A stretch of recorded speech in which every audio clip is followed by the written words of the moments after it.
معذرت کے ساتھ پاکستان میں اگر سب سے زیادہ اگر کسی چیز کا ریپ ہوا ہے تو وہ ہمارے آئین کا ریپ ہوا ہے. ہر بار کوئی نہ کوئی آتا ہے وردی میں کوئی جنرل تو سب سے پہلے آتا ہے آئین کا ریپ کرتا ہے. پھر اس کے نتیجے میں 26ویں آئینی ترمیم ہو, 27ویں آئینی ترمیم ہو اور پھر اس قسم کی جوڈیشری پیدا ہوتی ہے جس کو ریپ کے نتیجے میں جو پیدا ہوتے ہیں لوگ, آپ سب وکلا کو پتا ہے کہ ہم ان کو کیا کہتے ہیں, کیا کہتے ہیں جو ریپ کے نتیجے میں پیدا ہوتے ہیں. تو یہ سازش, یہ عدلیہ. السلام علیکم ناظرین کرام, آپ کو مکمل ویڈیو دکھاتے ہیں. میں اس نوجوان وکیل کا نام تو نہیں جانتا, لیکن خدا کی قسم اس نے اپنی زندگی خطرے میں ڈال کر ایسی تقریر کی کہ پورے بار کو ہلا کر رکھ دیا. ایسی گفتگو ماضی کے اندر آپ نے کبھی نہیں سنی ہوگی. آئین کے حوالے سے اور قانون کے حوالے سے جو اس ملک کے ساتھ کیا گیا, اس وکیل نے تمام تر چیزوں پر روشنی ڈال دی اور سخت الفاظ میں اس کی مذمت کی. آپ ویڈیو دیکھیے, پھر اس پر بات کرتے ہیں. معذرت کے ساتھ پاکستان میں اگر سب سے زیادہ اگر کسی چیز کا ریپ ہوا ہے تو وہ ہمارے آئین کا ریپ ہوا ہے. ہر بار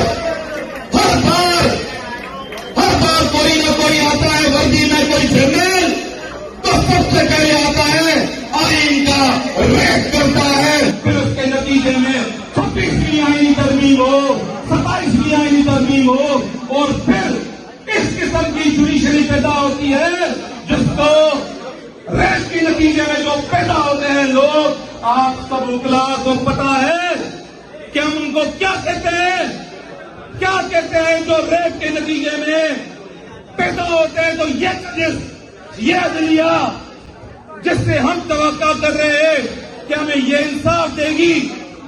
26ویں آئینی ترمیم آ گئی, ہم خاموش. 27ویں آئینی ترمیم آ گئی, ہم خاموش. 28ویں آئینی ترمیم آ رہی ہے.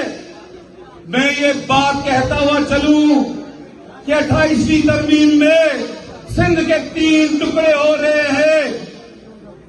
میرے غیور سندھ کے دوستوں, وکلاؤ, سندھ تم لوگوں کو دیکھ رہی ہے. کیا اپنی ماں کے 3 ٹکڑے ہونے دو گے؟ نہیں. ماں سوال تو کہتا ہاں سا چھا پانی ماں جا 3 ٹکڑا کھیڑنی دو, جواب دو, ہونے دو گے؟ نہیں.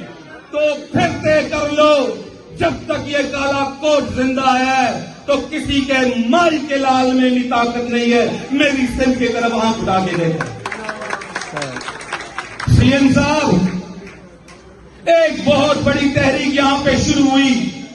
سندھ کے غیور لوگ, سندھ کے غیرت مند لوگ, جب ہماری دھرتی کی بات ہوئی, پانی کی بات ہوئی, تو کراچی سے یہ غیور لوگ جا کے وہاں پر سکھر میں بیٹھے اور یقین کرے 15 دن وہاں پر بیٹھ گئے. مجھے آج بھی وہ ماں یاد ہے.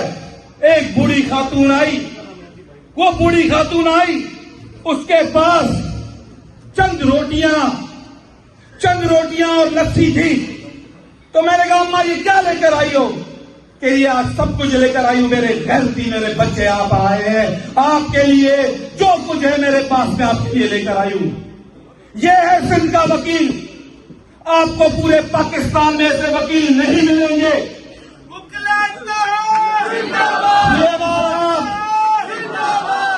یہ ایسے وکیل نہیں ملیں گے. آپ یقین کریں جو آپ کا کل تاریخی استقبال ہوا ہے تو اس میں کہیں نہ کہیں یہ کردار اس کالے کوٹ کا بھی ہے جس نے خوف کا منہ توڑا ہے. تو آپ سے بڑی توقع ہے, آپ سے بڑی توقع ہے کہ میری گزارش ہے کہ ایک بہت بڑا لائرز کا کنونشن بلائیے. سہیل آفرین صاحب, میں آپ سے مخاطب ہوں, آپ پورے پاکستان سے اس کالے کوٹ کا کنونشن بلائیں کہ ہماری بات رکھیں کہ یہ آئینی ترامیم, یہ 2 نمبر ترامیم جو ہو رہی ہے اس کے اوپر ایک بہت بڑا کنونشن ہونا چاہیے اور بات ہونی چاہیے کہ یا تو یہ پھر